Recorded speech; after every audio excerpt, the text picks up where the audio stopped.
നിങ്ങൾ വെറുതെ ഇരിക്കുമ്പോഴെങ്കിലും ടെൻഷൻ വരുമ്പോ, ദുഃഖം വരുമ്പോ, പ്രശ്നങ്ങൾ വരുമ്പോ, തളർച്ച വരുമ്പോ അടുത്ത 2 ശ്ലോകം അർത്ഥമെങ്കിലും ബൈഹാർട്ട് പഠിക്കുക. ശ്ലോകം ബൈഹാർട്ട് പഠിക്കാൻ ചിലപ്പോൾ പ്രായം കൊണ്ട് പറ്റണില്ല എങ്കിൽ ഹൃദയത്തിനകത്ത് സിറിഞ്ച് കൊണ്ട് കുത്തിക്കേറ്റിയ മാതിരി പറയേണ്ട 2 ശ്ലോകമാണ് അടുത്ത 2 ശ്ലോകം. ഈശ്വര സർവഭൂതാനാം ഹൃദ്ദേശേ അർജുന തിഷ്ഠതി. ഈശ്വരനെ അന്വേഷിച്ച് വേറൊരു സ്ഥലത്തും പോവണ്ട അർജുന, നിന്റെ മുമ്പിൽ നിൽക്കുന്നത് ഈശ്വരനാണെന്ന് കൃഷ്ണൻ പറഞ്ഞില്ല. വിശ്വരൂപം കാണിച്ചു കൊടുത്ത കൃഷ്ണനാണ് നിന്റെ മുമ്പിൽ നിൽക്കുന്നത്. ഞാൻ മഹാവിഷ്ണുവിന്റെ അവതാരമാണ്, ഞാൻ എല്ലാം ആണ് എന്നൊന്നും ഈ സമയത്ത് ലാസ്റ്റ് 18-ാം അധ്യായത്തിലെ അവസാനത്തെ ഭാഗത്തിൽ കൃഷ്ണൻ പറഞ്ഞില്ല. ഈശ്വര സർവഭൂതാനാം ഹൃദ്ദേശേ അർജുന തിഷ്ഠതി. അമ്പലത്തിന്റെ മുമ്പിൽ ചെന്നിട്ട് ഗാദിനോ വിശ്വാമിത്ര ഋഷി, ദേവി ഗായത്രി ചന്ദ മിത്രോ ദേവത, ഈ നെറ്റിയുടെ മുകളിൽ തൊട്ട് മൂക്കിന്റെ അറ്റത്ത് തൊട്ട് പിന്നെ തൊടുന്നത് ഹൃദയത്തിലാണ്. ഇങ്ങനെയാണ് യഥാർത്ഥത്തിൽ നമ്മൾ ഈശ്വരനെ ആരാധിക്കുന്നത്. ഇവിടെ തൊടുമ്പോ ഈ ഹൃദയത്തിലാണ്. ഇങ്ങനെയാണ് നമ്മൾ തൊഴുന്നത്. ഈ പെരുവരല് ഹൃദയത്തിൽ തൊട്ടുകൊണ്ടാണ് തൊഴുന്നത്. അത് ഭഗവാൻ കൃഷ്ണൻ 51.5 നൂറ്റാണ്ട് കൊണ്ട് പറഞ്ഞു, നീ പുറത്ത് അന്വേഷിക്കേണ്ട മകനെ ഈശ്വരനെ. അടുത്ത വരി കൂടി കേൾക്കണം, അടുത്ത ശ്ലോകം കൂടി കേൾക്കണം, എന്നാലേ ഇതിന്റെ അർത്ഥം മുഴുവനാവുള്ളൂ. ഈശ്വര സർവഭൂതാനാം ഹേ അർജുന ഹൃദ്ദേശേ തിഷ്ഠതി ഭ്രാമയൻ സർവഭൂതാനി യന്ത്രാരൂഢാനി മായയ. കൃഷ്ണ, നിനക്കല്ലാതെ ഈ 2ാമത്തെ വരി പറയാൻ പറ്റില്ല കൃഷ്ണ. നിനക്കല്ലാതെ വേറൊരുവന് പറയാൻ പറ്റില്ല. ഈ ലോകത്തിലെ ഏറ്റവും വലിയ ക്രിസ്ത്യാനിക്കും മുസ്ലിമിനും യുക്തിവാദിക്കും ബൗദ്ധനും ജൈനനും സിഖുകാരനും പാർസിക്കും ഏത് കൊലയാളിക്കും ഈ 2ാമത്തെ വരി, ഈ ശ്ലോകം, ഇനിയൊരു ശ്ലോകവും കൂടിയുണ്ട്, ഈ ശ്ലോകത്തിലെ 2ാമത്തെ വരി കിടിലൻ. ആ കിടിലൻ എന്ന് പറഞ്ഞാൽ ഭ്രാമയൻ സർവഭൂതാനി യന്ത്രാരൂഢാനി മായയാ. എന്താലേ, ഇതിലൊരൊറ്റ കമന്റേ ഉള്ളൂ, എന്റെ കൃഷ്ണ, നീ അല്ലാതെ വേറൊരുവൻ ഇത് പറയില്ല. ഭ്രാമയൻ സർവഭൂതാനി, 12 ലക്ഷം തരത്തിലുള്ള ജന്തുക്കളെയും 4 ലക്ഷം തരത്തിലുള്ള സസ്യങ്ങളെയും 80,000 തരത്തിലുള്ള വൃക്ഷങ്ങളെയും 10 ലക്ഷം തരത്തിലുള്ള സൂക്ഷ്മ ജീവികളെയും പിന്നെ സർവ്വചരാചരങ്ങളെയും ജീവനുള്ളതും ജീവനില്ലാത്തതുമായ ബില്യൺസ് ആൻഡ് ബില്യൺസ് ഓഫ് ഗാലക്സികളും അതിനകത്തുള്ള billions and billions of solar സിസ്റ്റങ്ങളും എല്ലാത്തിനും അകത്ത് കറക്കിക്കൊണ്ടിരിക്കുന്നു. ഭ്രാമയൻ സർവഭൂതാനി, ജീവനുള്ളതും ജീവനില്ലാത്തതും പഞ്ചഭൂതങ്ങളാൽ നിർമ്മിതമായ സർവ്വതിനെയും അർജുന ഭ്രാമയൻ സർവഭൂതാനി യന്ത്രാരൂഢാനി മായയ. യന്ത്രത്തിൽ കയറി, യന്ത്രത്തിന്റെ ചക്രവും യന്ത്രത്തിന്റെ മറ്റ് ഉള്ളിലുള്ള വീലുകളും അതിന്റെ ടൂത്ത് വീലുകളും എല്ലാം പരസ്പരം കറങ്ങി പോകുന്ന മാതിരി ആ യന്ത്രം എങ്ങനെയാണോ മറ്റാ സിസ്റ്റത്തെ മൊത്തത്തിൽ കറക്കുന്നത്, അർജുന അതുപോലെ ഈശ്വരൻ എന്ന ചൈതന്യം ഹൃദ്ദേശേ സർവഭൂതാനാം ഹേ അർജുന സർവഭൂതാനാം ഹൃദ്ദേശേ തിഷ്ഠതി ഭ്രാമയൻ സർവഭൂതാനി യന്ത്രാരൂഢാനി മായയ. ഇനി അടുത്തത് വായിച്ചിട്ട് ഞാൻ തിരിച്ചിങ്ങോട്ട് വീണ്ടും വരാം. എനിക്ക് ആ വരി അങ്ങോട്ട് ഭയങ്കരമായിട്ട് ഇഷ്ടപ്പെട്ടു കേട്ടോ. ഭയങ്കരമായിട്ടല്ല, കിടിലനായിട്ട് ഇഷ്ടപ്പെട്ടു.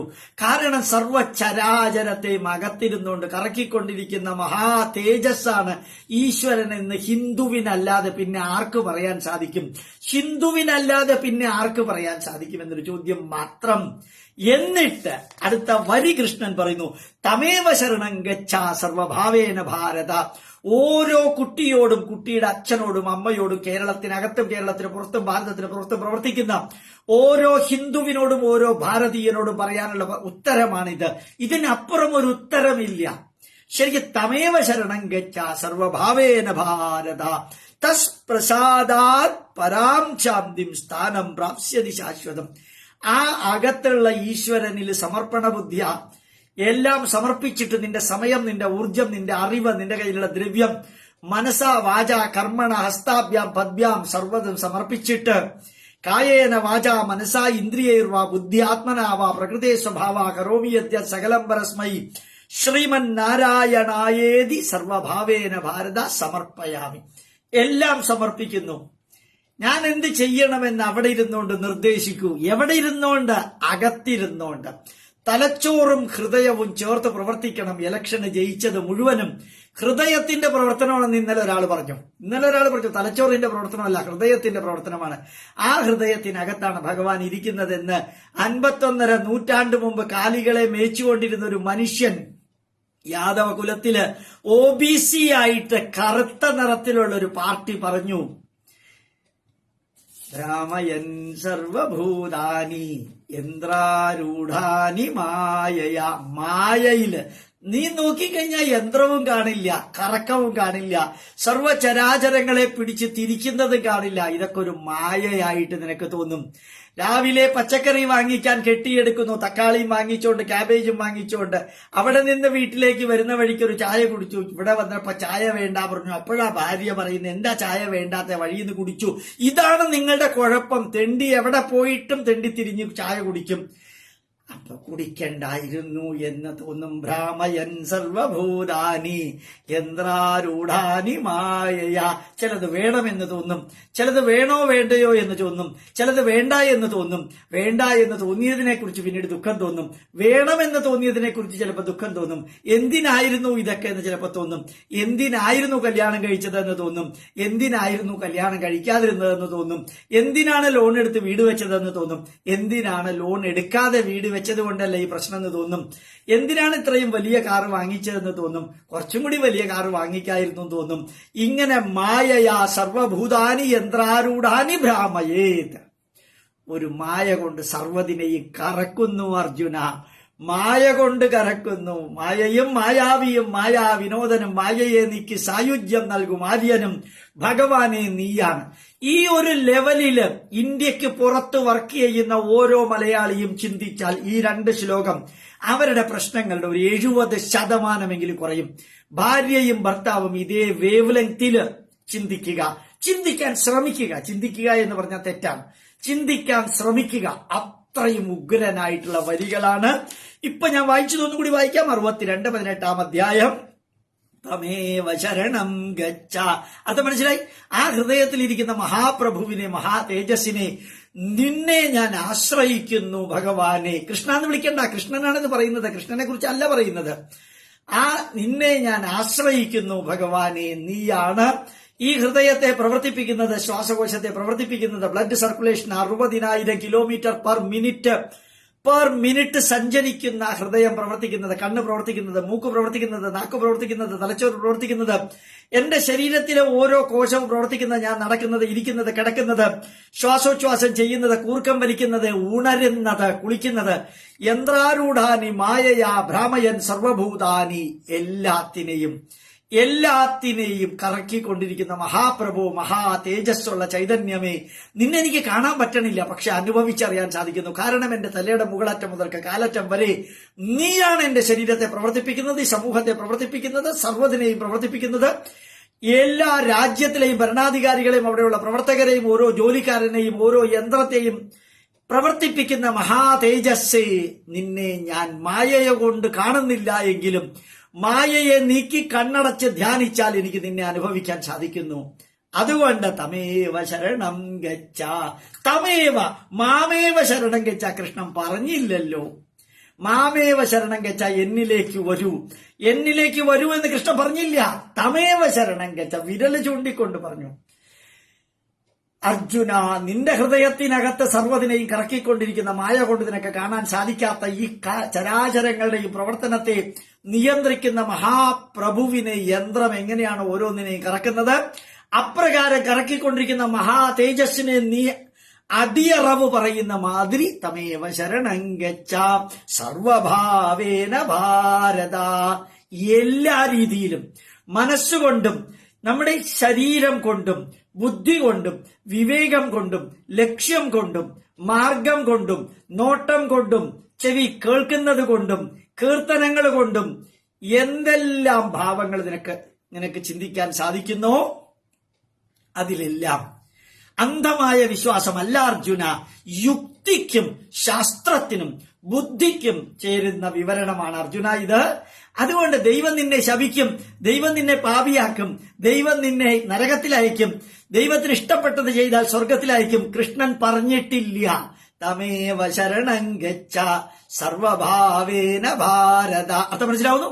അതിന്റെ അടുത്ത വരി നോക്കുക. തത്പ്രസാദാത് പരാം ശാന്തിം ശാന്തിം ശാന്തിം സ്ഥാനം പ്രാപ്സ്യസി ശാശ്വതം. ശാന്തി ലഭിക്കും നിനക്ക്. കൺഫ്യൂഷൻ ഇല്ലാതെയാകും, ഭയമില്ലാതെയാകും, അഹങ്കാരമില്ലാതെയാകും, അഹംഭാവമില്ലാതെയാകും. നിനക്ക് എന്തെല്ലാം നെഗറ്റീവുകൾ നിന്നെ തളർത്തുന്നുണ്ടോ അതില്ലാതെയായിട്ട് ശാന്തി ലഭിക്കും. കൃഷ്ണൻ സ്വർഗം ലഭിക്കുന്നു പറഞ്ഞിട്ടില്ല. തത്പ്രസാദാത് പരം സ്വർഗം, തത്പ്രസാദാത് പരാം സ്വർഗം സ്ഥാനം പ്രാപ്സ്യതി ശാശ്വതം. ശാന്തി എന്ന സ്ഥാനത്ത് സ്വർഗം എന്ന് പറയായിരുന്നല്ലോ, പറഞ്ഞില്ലല്ലോ കൃഷ്ണൻ. പുണ്യം എന്ന് പറയായിരുന്നല്ലോ, കൃഷ്ണൻ പറഞ്ഞില്ലല്ലോ. മോക്ഷം എന്ന് പറയാമായിരുന്നല്ലോ, കൃഷ്ണൻ പറഞ്ഞില്ലല്ലോ. ഇതാണ് കൃഷ്ണൻ, ഇതാണ് ഭഗവാൻ കൃഷ്ണൻ. ഇതിലപ്പുറം ഒരു കൃഷ്ണൻ ഇല്ല, ഇതിലപ്പുറം ഒരു കൃഷ്ണനില്ല. തത്പ്രസാദാത് പരാം സ്വർഗം, തത്പ്രസാദാത് പരാം യോഗം, തത്പ്രസാദാത് പരാം ജ്ഞാനം, തത്പ്രസാദാത് പരാം യോഗിം. ഒന്നും പറഞ്ഞില്ല. ശാന്തി. ഭാരതം എന്ന രാഷ്ട്രത്തിന്റെ നട്ടെല്ലാണ് ശാന്തി. അത് തന്നെ ആ വേദമന്ത്രങ്ങൾക്ക് തുല്യമായ മന്ത്രങ്ങൾ പറയുമ്പോൾ അവസാനം ഓം ശാന്തി ശാന്തി ശാന്തി. 3 ശാന്തി: ആധ്യാത്മിക ശാന്തി, ആദിഭൗതിക ശാന്തി, അതിദേവതാ ശാന്തി. ഇത്രയും റാഷണലായിട്ട്, ഇത്രയും യുക്തിസഹജമായിട്ട് നിനക്ക് ഈ ജീവിതത്തിൽ വേണ്ടത് പത്മശ്രീ അല്ല, ഭാരതരത്നമല്ല, ശൗര്യ വീരചക്രമല്ല, നിനക്ക് വേണ്ടത് സ്വർണത്തിന്റെ മോതിരമല്ല, പതക്കമല്ല. വേണ്ടത് ഈ ഭൂമിയില് ഏതാണ്ട് 80-85 വയസ്സുവരെ 28,000 ദിവസം ജീവിക്കുമ്പോൾ ശാന്തമായിട്ട് ജീവിക്കാനുള്ള ഒരു മനസ്സ് നിനക്ക് വേണം അർജുന. നീ എത്ര വലിയവനാണെങ്കിലും, എത്ര ചെറിയവനാണെങ്കിലും, എത്ര ഉയർന്നവനാണെങ്കിലും, എത്ര താഴ്ന്നവനാണെങ്കിലും, എത്ര വിദ്യാഭ്യാസമുള്ളവനാണെങ്കിലും, വിദ്യാഭ്യാസം ഇല്ലാത്തവനാണെങ്കിലും, എത്ര സമ്പന്നനാണെങ്കിലും, എത്ര പാമരനാണെങ്കിലും, നിനക്ക് വേണ്ടത് ഏറ്റവും ഇമ്പോർട്ടന്റ് അകത്തെ ശാന്തി. അതുകൊണ്ട് ഹൃദ്ദേശേ അർദുര ഭ്രാമയൻ സർവഭൂതാനി യന്ത്രാരൂഢാനി മായയാ തമേവ ശരണം ഗച്ഛ സർവഭാവേന ഭാരത തത്പ്രസാദാത് പരാം ശാന്തിം സ്ഥാനം. ശാന്തിം സ്ഥാനം. സ്ഥാനം position, mental position, physical position, economical position, psychological position, sociological position. പിന്നേതാണ് എക്കണോമിക്കൽ, നേരത്തെ പറയാം, സയന്റിഫിക് പൊസിഷൻ, ടെക്നോളജിക്കൽ പൊസിഷൻ, സ്ഥാനം. എത്ര കൃത്യമായിട്ട് ആ വാക്കു. ശാന്തിം പ്ലസ് സ്ഥാനം. പരമമായ ശാന്തിയും പരമമായ സ്റ്റെബിലൈസ്ഡ് സ്ഥാനവും നിനക്ക് ലഭിക്കും അർജുന. പ്രാപ്സ്യതി. അത് മാത്രമല്ല, ടെമ്പററി അല്ല. ആ 3-4 വാക്കുകൾ ശരിക്ക് 6 ഇഞ്ച് കോൺക്രീറ്റ്, റീഇൻഫോഴ്സ്ഡ് കോൺക്രീറ്റ് മാതിരി ഭഗവാൻ പറയുന്നു. ഞാൻ വീണ്ടും പറയുന്നു, കേരളത്തിന് പുറത്ത്, ഭാരതത്തിന് പുറത്ത് ജീവിക്കുന്ന മലയാളികള്, അല്ലാത്തവർക്ക് ഇത് പറഞ്ഞു കൊടുക്കാൻ നിങ്ങൾക്ക് സാധിക്കണമെങ്കിൽ ചെയ്യാം. മലയാളികളെ, നിങ്ങളുടെ ദുഃഖമില്ലാതെയാകും. ഡോക്ടർ എൻ ഗോപാലകൃഷ്ണൻ ആണയിട്ട് പറയുന്നു, നിങ്ങൾ എന്റെ മുമ്പിലുണ്ടെങ്കിൽ ഗാന്ധാരി കൃഷ്ണന്റെ നെഞ്ചത്ത് കൈവച്ച് പറഞ്ഞ മാതിരി ഞാൻ പറയാം, നിങ്ങളുടെ നെഞ്ചത്ത് കൈവച്ച് ഈ 2 ശ്ലോകത്തിന്റെയും അർത്ഥം നിങ്ങൾ പഠിക്കുക. നിങ്ങളുടെ മക്കളെക്കുറിച്ച്, ഭാര്യയെക്കുറിച്ച്, ഭർത്താവിനെക്കുറിച്ച്, ജോലിയെക്കുറിച്ച്, പ്രൊമോഷനെക്കുറിച്ച്, TA കുറിച്ച്, DA കുറിച്ച്, നിങ്ങളുടെ ഹൗസ് ഷിഫ്റ്റിങ്ങിനെ കുറിച്ച്, വാടകയെക്കുറിച്ച് ഉള്ള നിങ്ങളുടെ ടെൻഷൻ ഇല്ലാതെയാകും. അറ്റ്ലീസ്റ്റ് കുറയും. അതാണ് നിങ്ങൾക്ക് ആവശ്യം. ഏത് പ്രശ്നം വരുമ്പോഴും അഭിമുഖീകരിച്ചേ പറ്റൂ. ആ പ്രശ്നം വരുന്നതിലല്ല നിങ്ങൾക്ക് പ്രശ്നം വരുമോ എന്ന ടെൻഷനാണ്, ആ ചിന്തകളാണ് നിങ്ങളെ അധികം പ്രശ്നത്തിലെത്തിക്കുന്നത്. It is not the work which is creating problem, it is the thought about the work which is creating problem. വർക്കല്ല പ്രശ്നം ഉണ്ടാക്കുന്നത്, വർക്കിനെ കുറിച്ചുള്ള ചിന്തകളാണ് പ്രശ്നം ഉണ്ടാക്കുന്നത്. അതുകൊണ്ട് ഈ 2 ശ്ലോകം ചുമ്മാ ടെൻഷൻ വരുമ്പോ, ദുഃഖം വരുമ്പോ, പിന്നെ ഏതെങ്കിലും വിധത്തിലുള്ള പരാജയങ്ങൾ വരുമ്പോ, തടസ്സങ്ങൾ വരുമ്പോഴത്തേക്കും, അവഹേളനങ്ങൾ വരുമ്പോഴത്തേക്കും, അപഹർഷത വരുമ്പോഴത്തേക്കും ഇതൊന്ന് ഓർമ്മിക്കുക. ഈശ്വര സർവഭൂതാനാം ഹൃദ്ദേശേ അർജുന തിഷ്ഠതി ഭ്രാമയൻ സർവഭൂതാനി യന്ത്രാരൂഢാനി മായയാ തമേവ ശരണം ഗച്ഛ സർവഭാവേന ഹേ ഭാരത തത്പ്രസാദാത് പരാം ശാന്തിം സ്ഥാനം പ്രാപ്സ്യസി ശാശ്വതം. ശാശ്വതമായ ശാന്തി, ശാശ്വതമായ ശാന്തി കൃഷ്ണൻ വാക്ക് തരുന്നു. കൃഷ്ണൻ വാക്ക് തരുന്നു. കൃഷ്ണനെ പൂജിക്കാൻ പറഞ്ഞില്ല, കൃഷ്ണനെ ആരാധിക്കാൻ പറഞ്ഞില്ല, കൃഷ്ണന്റെ വഴിയിലൂടെ പോലും നടക്കാൻ പറഞ്ഞില്ല. കൃഷ്ണൻ ഒരു വഴി നിങ്ങൾക്ക് പറഞ്ഞു തന്നു. 18-ാം അധ്യായത്തിലെ 59, 60, 61, 62 വരികളിലൂടെ പറഞ്ഞു, നിന്റെ ഹൃദയത്തിൽ തന്നെ ഉണ്ട്. യഥാർത്ഥത്തില് ഈ മത്സ്യങ്ങളോട് ചോദിക്കുന്ന മാതിരിയാണ്, വലയിടാനിതാ മുക്കുവൻ വരുന്നു, എവിടെ ഒളിച്ചിരുന്നാൽ വലയിൽ വീഴില്ല, എവിടെ നിന്നാൽ വലയിൽ വീഴില്ല എന്ന ചോദ്യത്തിന് ഉത്തരം, വലയിടാൻ വരുന്ന മുക്കുവന്റെ കാലിന്റെ അടിയിൽ നിൽക്കുക, കാലിൽ ചേർന്ന് നിൽക്കുക. മുക്കുവന്റെ കാലിനോട് പാദത്തോട് ചേർന്ന് നിൽക്കുക, വലയ്ക്കകത്ത് പോവില്ല. അതുപോലെ ഈശ്വരനോട് ചേർന്ന് നിൽക്കുക, നിങ്ങൾ വലയ്ക്കകത്ത് വീഴില്ല. ആ ഈശ്വരൻ എന്ന് പറയുന്നത് നമ്മളെ പാപിയാക്കാനോ പാപത്തിൽ നിന്ന് മോചിപ്പിക്കാനോ സ്വർഗത്തിലേക്ക് കെട്ടിയെടുക്കാനോ ഹോൾസെയിലായിട്ടും റീറ്റെയിലായിട്ടും നമ്മൾ ചെയ്ത തിന്മകളുടെ റിസൾട്ടും റിവാർഡും അങ്ങോട്ട് കെട്ടിയെടുത്ത് പകരം ഇങ്ങോട്ട് ബാർട്ടർ സിസ്റ്റത്തില് കുറെ അധികം പുണ്യവും സ്വർഗവും വാഗ്ദാനം ചെയ്ത് മതത്തിന്റെ പേരിൽ കച്ചവടം നടത്തി മെമ്പർഷിപ്പ് കൊടുക്കാനുള്ളതല്ല ഹിന്ദു ധർമ്മം. മതത്തിന്റെ പേരിൽ മെമ്പർഷിപ്പ് കൊടുത്തിട്ട് എണ്ണം കൂട്ടിയിട്ട് ദൈവത്തിന്റെ ഫോളോവേഴ്സിന്റെ എണ്ണം കൂട്ടാനല്ല ഹിന്ദു ധർമ്മം. ഇതാണ് ഈശ്വര സർവഭൂതാനാം ഹൃദ്ദേശേർജുന തിഷ്ഠതി ഭ്രാമയൻ സർവഭൂതാനി യന്ത്രാരൂഢാനി മായയാ തമേവ ശരണം ഗച്ഛ സർവഭാവേന ഹേ ഭാരത തത്പ്രസാദാത് പരാം ശാന്തിം സ്ഥാനം പ്രാപ്സ്യതി ശാശ്വതം. ഗംഭീരായിട്ടുണ്ട് ഇല്ലേ ഭഗവത്ഗീത? എന്റെ ഈശ്വര, ഇതിൽ ഏത് അധ്യായമാണ് ലെസ് ഇമ്പോർട്ടന്റ്? എനിക്ക് അറിഞ്ഞൂടാ. ഇതില് ഏതെങ്കിലും കാലഘട്ടത്തിൽ ഈ അധ്യായമാണ് ഇമ്പോർട്ടന്റ് എന്ന് ഞാൻ എന്തെങ്കിലും പറഞ്ഞിട്ടുണ്ടെങ്കിൽ അത് നിങ്ങളുടെ മനസ്സിൽ നിന്ന് കളയുക.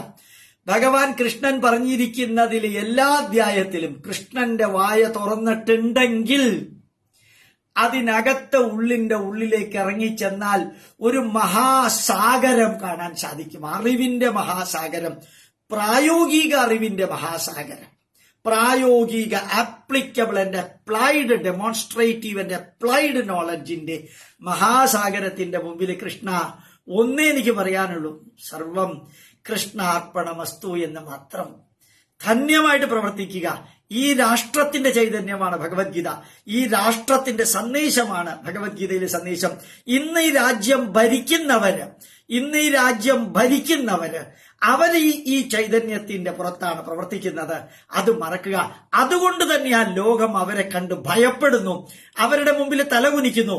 അവരെ എങ്ങനെയെങ്കിലും ഒന്ന് ഇടിച്ചു താഴ്ത്തിയിട്ട് അവരവരെ ഒന്ന് പ്രൊജക്ട് ചെയ്യാൻ ശ്രമിക്കുന്നു.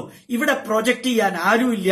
ന്യൂയോർക്ക് ടൈംസ് പറഞ്ഞതുപോലെ ഭാരതത്തിന് ശത്രുക്കളില്ലെന്ന് ഭാരതീയർ പറയുന്നു. സത്യമാണ്. മറ്റെല്ലാവർക്കും ശത്രുക്കളുണ്ടെന്ന് അവരവർ തന്നെ പറയുന്നു. പക്ഷെ ഭാരതത്തിന് ശത്രുക്കളില്ല. ഭാരതം ആരെയും ഭയപ്പെടുന്നില്ല. ഭാരതം ആരെയും കോളനൈസ് ചെയ്യാൻ ആഗ്രഹിക്കുന്നില്ല. ഭാരതം ആരെയും കീഴടക്കാൻ ശ്രമിക്കുന്നില്ല. ഭാരതം ആരെയും നശിപ്പിക്കാൻ ശ്രമിക്കുന്നില്ല. പച്ച ശത്രുക്കൾക്ക് പോലും ഭക്ഷണവും മരുന്നും ബുദ്ധിമുട്ടുണ്ടെങ്കിൽ സഹായവും എത്തിക്കുന്ന ഒരു രാഷ്ട്രം. അതാണ് ഭഗവത്ഗീത പറയുന്നത് നമ്മളുടെ അടുത്ത്, അർജുനന്റെ അടുത്ത്. അർജുനൻ എന്ന വില്ലാളി വീരനെ മുമ്പിൽ നിർത്തിയിട്ട് നമ്മളുടെ കൃഷ്ണൻ ജീവിതത്തെക്കുറിച്ച് പറയുന്നു. ഭ്രാമയൻ സർവഭൂതാനി യന്ത്രാരൂഢാനി മായയ. ഒരു യന്ത്രം കറങ്ങി, മായ കൊണ്ട് യന്ത്രം കറങ്ങുന്നത് പോലെ സർവ്വതിനെയും കറങ്ങിക്കൊണ്ടിരിക്കുന്ന മഹാചൈതന്യമേ, അതിൽ സമർപ്പിച്ചിട്ട് നിങ്ങൾ പ്രവർത്തിക്കൂ. അതാ ചിലര് ചെയ്തത്. ആദിശങ്കരാചാര്യരുടെ പാദപൂജ നടത്തി, അവിടെ ദീപാരാധന നടത്തി, അപ്പുറത്ത് പോയിട്ട് INS വിക്രാന്ത് ഉദ്ഘാടനം ചെയ്തു. ഒരേ ആള്. ഒന്ന് ശങ്കരാചാര്യരുടെ പൂജ, 2 മണിക്കൂറിന് ശേഷം വിക്രാന്ത് ഉദ്ഘാടനം. ഇത് സാധിക്കണമെങ്കിൽ ഭഗവത്ഗീത പഠിച്ചിരിക്കണം. ഭഗവാനെ ഈ 4ാമത്തെ റൗണ്ട് ഇങ്ങനെ ഒരു ക്ലാസ് എടുക്കാൻ സാധിച്ചതില് ഏതോ ജഗദീശ്വര നിയോഗം പോലെ സന്തോഷമുണ്ട്, സംതൃപ്തിയുണ്ട്. നിങ്ങളുടെ പ്രാർത്ഥനകളും പുഷ്പങ്ങളും പ്രണാമങ്ങളും എല്ലാം കയ്യിൽ ഒരുമിച്ച് നമുക്കെടുത്ത് ഭഗവാൻ മഹാദേവന്റെയും പത്മനാഭന്റെയും പൂർണ്ണത്രൈശന്റെയും ഗണപതിയുടെയും ഗുരുവായൂരപ്പന്റെയും സ്വാമി വിവേകാനന്ദന്റെയും കൃഷ്ണന്റെയും ഭാരതമാതാവിന്റെയും ഋഷീശ്വരന്മാരുടെയും പാദങ്ങളിൽ സമർപ്പിച്ചുകൊണ്ട് നമുക്ക് പ്രാർത്ഥിക്കാം. ദേവതാഭ്യ പിതൃഭ്യശ്ച മഹായോഗിഭ്യേവ ച നമസ്വധായൈ സ്വാഹായൈ നിത്യമേവ നമോ നമ. ദീർഘായുരാരോഗ്യ ഐശ്വര്യാണാം അഭിവൃദ്ധിരസ്തു ഉത്തരോത്തരാഭിവൃദ്ധിരസ്തു ഇതി വയം പ്രാർത്ഥയാമഹ. നിർത്താൻ തോന്നണില്ല, നിർത്താതിരിക്കാൻ പറ്റുകയുമില്ലല്ലോ. പ്രണാമം.